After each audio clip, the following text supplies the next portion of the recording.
Good evening, I'm David Rose. Consider for a moment the enormous maze that is our traffic system. Seattle's arterials, the main streets of the city, stretch more than 1,500 miles. In Tacoma, those major paved routes measure close to 900 lane miles. And if you laid out all the roads in Snohomish County end to end, they'd reach from Everett to Green Bay, Wisconsin. But tonight, we're putting the spotlight on just a handful of streets: South Hosmer, Aurora Avenue, 3rd and Pike, the U District, and Everett's Airport Road. Put together, the parts of these routes we're focusing on run less than a half dozen miles, but they are a map to what's driving crime in our region. These are the mean streets, and we begin tonight with the worst of them, South Hosmer in Tacoma, where along 1/2 mile stretch, a staggering amount of crime has been committed. Tacoma Police Chief Avery Moore put it this way: 100% of the crime is happening in 10% of the places. And on South Hosmer, the crime is happening most often between 84th and 90th, centered around a string of cheap extended stay motels. Over the last few months, it's gotten worse after criminals bunkered down in a motel that had been closed down, essentially turning it into a fortress to commit illegal activities. Think drug dealing, gun selling, and homicides, all made harder to stop, officials say, by anti-eviction rules. The Spotlight's AJ Janavel drove out to this derelict property to find out how this happened. South Hosmer Street, a hot spot for crime. And one of the worst parts of this street is right here, the 8800 block. A family is mourning the loss of a 29-year-old man. It is the city's priority to focus on South Hosmer Street. And many of others have lost their lives or have been injured on this particular street. We grow numb to this type of behavior. I looked through Tacoma police data just this year. Department tweets showed the 8800 block of Hosmer is the site of 3 shooting homicides. The question is, why is this spot so bad? This building may be part of the reason. There was definitely drugs, there was definitely arms trafficking, and my understanding is there was also either human trafficking or prostitution going on. 8820 South Hosmer Street, the site of the former Econo Lodge, now an empty shell of what it once was. In the spring, the owners sold the property to Sage Investments, a Kirkland-based company who planned to flip the property into affordable housing options. Unfortunately, the owner tells me they had no idea what they were getting into. We've dealt with everything from our crews being shot at by tenants, and unfortunately we experienced that there was a homicide on site. Emily Hubbard is the co-owner and investor relations for Sage Investments. She tells me this is not what her company had in mind. I don't know, it breaks my heart. So no, it doesn't feel good. It's not our intention, to own something in that condition. According to numbers Fox 13 News obtained, more than 350 crimes were committed near this property in the last 8 years. But the change in ownership did not help the already bad situation. Hubbard tells me the building is derelict, with water issues, electrical issues, plumbing issues, something she says they knew. But what she says they did not know was how many active leases were still associated with the dilapidated hotel. We've had a really hard time evicting those remaining leases, and as long as we have people that have legal leases, they need to have access to the property. So we have to leave the access open, so then we also run into the issues of squatters and gang violence. So this is what you're left with. I shot this video on my phone in May, instead of using a news camera, because people told me it was not safe to be on site. It definitely made us all feel sick to our stomachs knowing what was going on a property that we owned. I asked Hubbard, as the new owners, why not take care of the problem? It seems like it's such a simple thing, right? You call the cops, they'll come take care of it. You evict them, they're doing drugs, they're doing illegal activities. Shouldn't that automatically mean that they have to leave?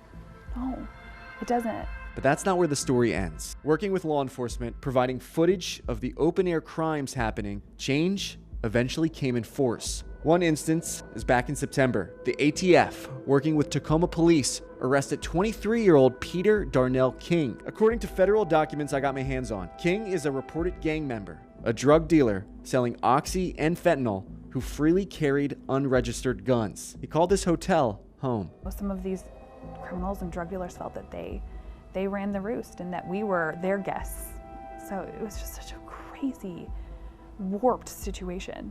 King now faces charges connected to selling drugs, that could land him in prison for at least 10 years. These changes are part of what's making this place now feel and look very different. It's getting better. This video from late September is far different than my footage back in May. Instead of the criminal activity plaguing this space, crews work diligently to quickly turn the property into what hopefully will be a safe place for families. The understanding is that this is no longer going to be something that's allowed to happen at this facility. So AJ, what originally got you interested in focusing on the safety in this area? Well, David, in the story you hear me talking about how much crime there is along Hosmer Street. I was actually in that area for a separate story. A hotel employee shot a man that came into the hotel threatening her coworkers with a knife. So as I was speaking to this victim, I was hearing about all the issues that were coming from this property that we just focused on. And I took some time myself just to watch it. As you see in the story, I'm sitting there in the car with the cell phone video rolling, and you can just see how intense that area is. Nobody was there. Those people were able to operate in that empty space without really any control. So after seeing that, we started working for months to get more information on exactly what was going on there. The other big concern is this is right off a main thoroughfare, I-5. You've got people coming through the area that have no idea how dangerous it is there. Are you hearing any solutions that are in the works for trying to clean this place up? In the time that I was there, you talk to some people who are pulling up, they have no idea, they're in town for a work trip, and that's where they end up. So one thing that is an issue, as I was speaking with Emily Hubbard of Sage Investments, is she says as they work to get that criminal activity out of their hotel, the problem that they've heard about is that it will just move down the street to the next hotel. So addressing that bigger issue is something that the city is going to have to get a hold on. I have reached out to Tacoma Police to try and see if I can sit down with their chief and hear what their total plan is on addressing the issues that are in Hosmer. As soon as we hear back from him, we'll work to get a follow-up to the story. No, that would be great. All right, AJ, thank you. To really get the big picture of what's been happening along Hosmer, you have to zoom in to the city's crime data map. Each of these dots is a placeholder for a police response, sometimes a single call. But on Hosmer, the data points reveal dozens, if not hundreds, of reports. More than 1,400 incidents between 2014 and 2021. But walk just a few blocks over, and the police calls drop dramatically. For example, on Alaska, there were just 120 reports over the same time period. So what's the difference? As we hinted at the start of our Hosmer journey, the street has two particular features that experts say criminals look for. Easy access to a highway, in this case I-5, and count them, 7 economy motels, including the Econo-Lodge we just featured. Data collected by Arizona State University's Center for Problem-Oriented Policing shows budget rate motels have 2.5 times more arrests per room than mid-priced establishments. Local governments, including Seattle, Tukwila, and Pasco, have gone as far as declaring certain budget hotels in their jurisdictions nuisance properties, and they were able to shut them down. This past spring, we asked Tacoma Mayor Victoria Woodards whether her administration was considering taking that kind of action on Hosmer. So it's not something that's on our docket right now. It doesn't mean that we wouldn't consider it, but what we currently use is our nuisance code. And so we have, through our nuisance code and code enforcement, we have gone in and made changes. In some cases, shut motels down for a period of time. Back in July, Police Chief Moore unveiled his data-driven crime reduction plan for Tacoma, intended to identify crime hotspots like Hosmer, allowing the department to better deploy officers and support services. The first 90-day report of those results will be presented to City Council members in a public meeting on November 1st, and we'll be there when it happens. Up next, the mean street that's synonymous with Seattle's sex trade. There was a line up there on Saturday of cars waiting for prostitutes. It was like they were at the drive-in window at Jack in the Box. It was just insane. What it's like to walk Aurora. Yeah, you feel safe out here though? Sometimes a lot of crazy stuff happens. Yeah. And who's trying to help? Many of them have lived lives that we cannot even imagine. The Spotlight continues in a moment. Welcome back as the Spotlight takes you now to Aurora Avenue North in Seattle. Just go for a drive to Shoreline and back, and it feels like you're right in the middle of an open-air strip club. Half-naked women waving at cars, but underneath the spectacle is addiction, violence, and crime, making it one of our area's meanest streets. On average, cops say 300 people buy sex there every day. Welcome to the Wild West. I mean, this is insane. Dutton Clark is the owner of Stereo Warehouse on Aurora Avenue. He says there's always been prostitution, but not like it is now. I've got girls out front that are naked walking by the store. This is a family business. And they're everywhere you look, just about any time of day or night. There was a line up there on Saturday of cars waiting for prostitutes. It was like they were at the drive-in window at Jack in the Box. It was just insane. What concerns him the most, though, is the drug dealing and violence that goes along with the prostitution. Most people, oh, those poor girls, they're being taken advantage of. You know, there's a few like that, but most of the girls up here are career prostitutes. They're from out of state, they are criminals, and they will rob you. That's exactly what happened in a case I helped Seattle police solve in 2020. This girl was 16 years old, and she was getting guys to pull over, right?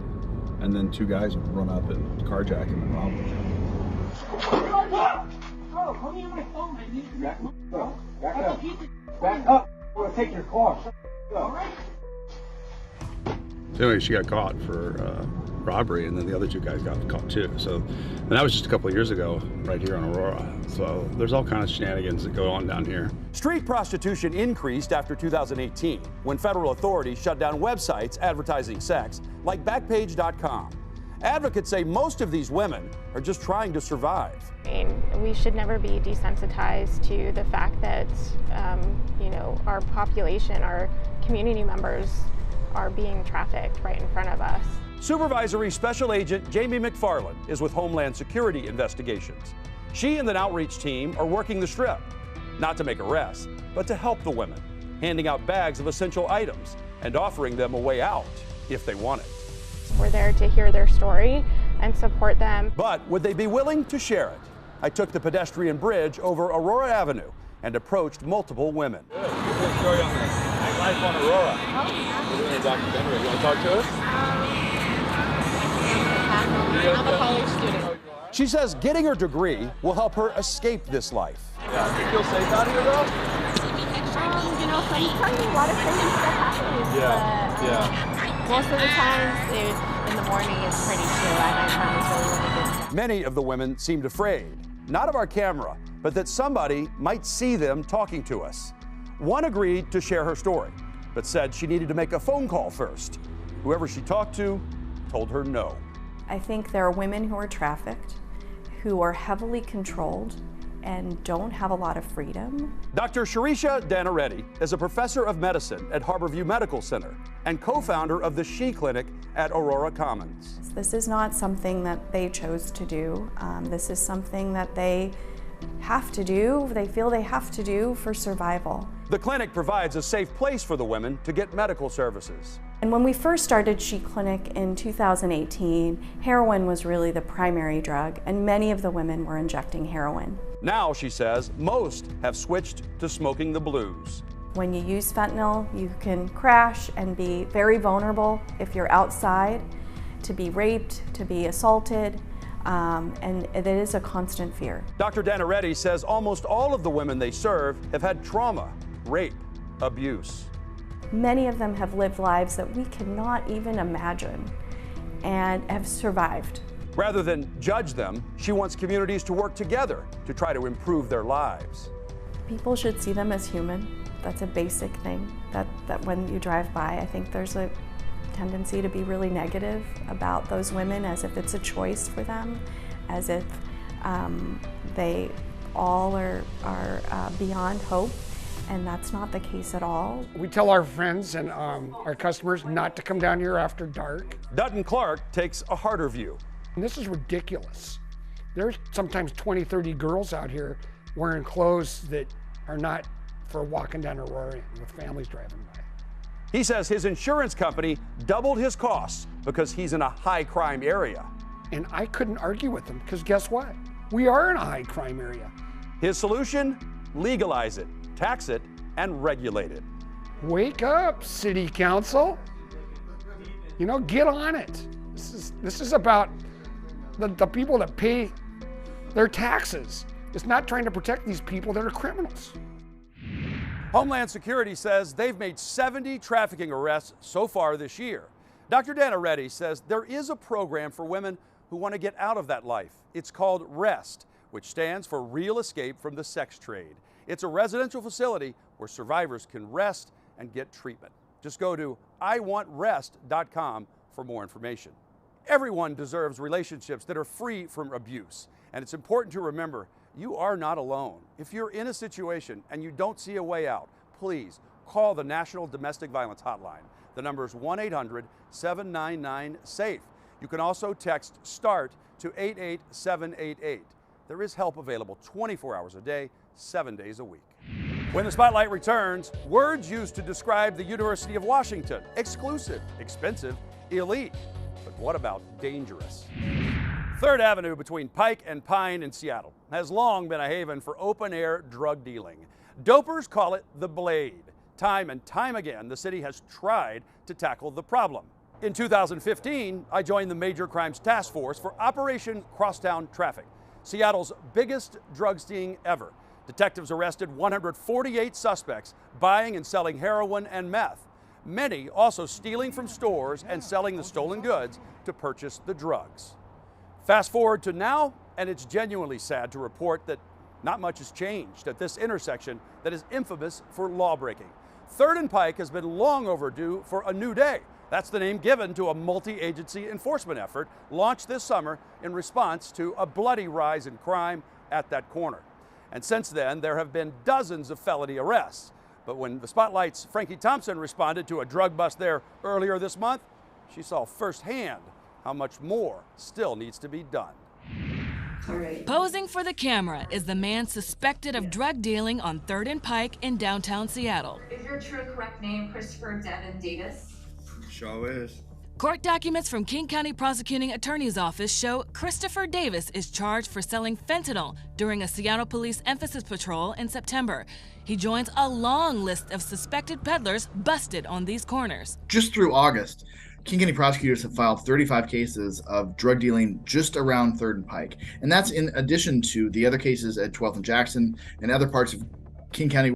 The prosecutor's office credits the Seattle Police Department's emphasis patrols on 3rd and Pike, dedicated to cracking down on the open drug market and open drug use. When we get cases and can prove that drug dealers are preying on people, and in many cases, giving them drugs that can kill them or do kill them, King County prosecutors are going to keep making those cases a priority and charging them immediately. Despite 35 people charged for dealing drugs here, the challenge of addressing drugs on this intersection continue.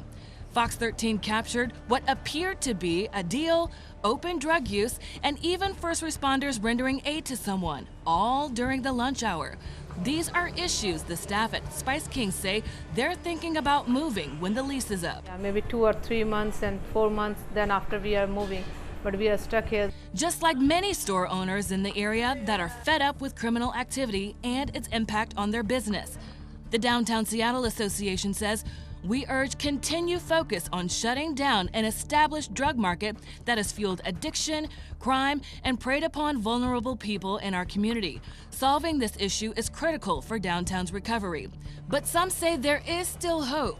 Restaurant manager Hema Sharma says she is seeing a difference in the area thanks to the emphasis patrols. Then after the January, we are start to see little bit changes day by day, day by day. Operation New Day continues with a new location, but it's not far, 3rd and Pine, where the mobile precinct takes on the open drug and stolen goods market in that area. So far, we've put the spotlight on familiar places to avoid, places that regularly appear in the front page headlines. But mean streets can be mapped out where you least expect them to be. Case in point, the exclusive environs sheltering the University of Washington. Students out to enjoy the U District's nightlife the first weekend of October came inches away from death. Outside of a well-known bar near University Way and Northeast 43rd Street, multiple shots were fired, multiple students were wounded, 4 victims total, marking the 4th U District shooting in 30 days. The gunman is still out there. And the gun violence problem has grown so prevalent that the university president considers it a public health crisis. And the Seattle Police Department has added emphasis patrols to the area in addition to the current staffing. And all of that violence was prior to a young woman's terrifying experience last weekend. It started off around 2 a.m. with this man in the sweatshirt prowling around outside a UW student's home on Greek Row. That student's father telling us that that man was seen on surveillance camera 4 times before he took off his shirt, unzipped his pants, and entered her home through an unlocked door. The 21-year-old's dad says she woke up to find the stranger in her room staring at her. So she screamed and told him to get out. And at that point, he got a little irritated. He pulled out a gun, held it to her head, and said, "I'm going to blow your brains out." And so he made her turn around on her stomach, put her hands behind her back. He touched her at that point, just briefly. Tonight, his daughter is staying at home with him while police try to identify this creep. If you know his name, call Seattle Police or Crime Stoppers of Puget Sound. In Snohomish County, multiple agencies have been putting in months of work to make one mean street a little safer. The Snohomish Regional Drug Task Force says Airport and Highway 99 in Everett has become what they call an open-air drug market. But last month, they got lucky. What started off as a small bust of an alleged drug dealer selling fentanyl out of his car turned into a huge arrest when investigators secured a search warrant for his apartment. Inside, they seized more than $500,000 in cash, along with several stolen items and a whole bunch of fentanyl. We do a lot of long-term investigations, and we get some pretty big drug dealers. This is one that just kind of fell in our laps. Like, we didn't think he was really that big. The task force says this is part of a 5-month-long investigation. They've made more than 360 arrests in that area so far. That hard work is appreciated by everyone who wants a safer community. Up next on the Spotlight, caught on camera, 2 bold as brass beer bandits, what their behavior says about retail theft in our region.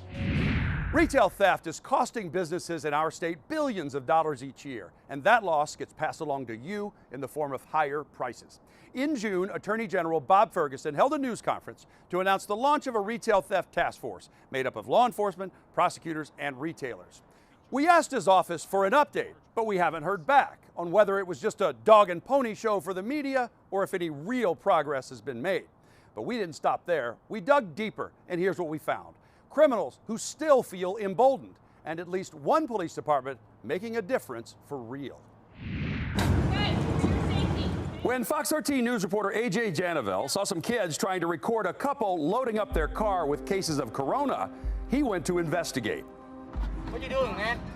I'm a reporter. Good. You reporter? Yeah. You want your recorder broken? These 2 weren't worried one bit about getting caught for stealing. That little petty theft charge ain't gonna do anyway. Report that. After loading up their trunk, the driver made sure to cover up their license plate. What do you guys do with all that? To live. To live. You sell it? To live. Yeah, like with the Corona, do you sell it? It's not like they're stealing food, so AJ kept pressing. Where do you sell it? It's not only that's none of your business there. That's none of your business too. I hear it. I bet you them just as much as they fighting against it, they do it themselves. I hear you. I guarantee you that. Turns out Fred Meyer Loss Prevention says this same couple are suspects in thefts at stores in Auburn and Maple Valley. Most small-scale shoplifting cases like this one are not felony-level thefts. They're misdemeanors referred to the city attorney's office. But then there are the felony thefts like this one in Bellevue last June, when a trio of suspects ran in and stole $93,000 worth of Louis Vuitton handbags. Detectives found the stolen bags for sale online, set up a buy, and arrested 29-year-old Billy Chambers.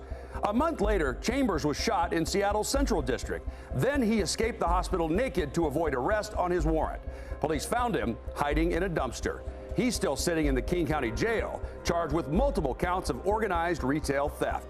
Chambers was one of the people who beat Ed Tubaman McMichael to death in 2008. As for the other suspects in the luxury handbag heist, they've also been caught and charged.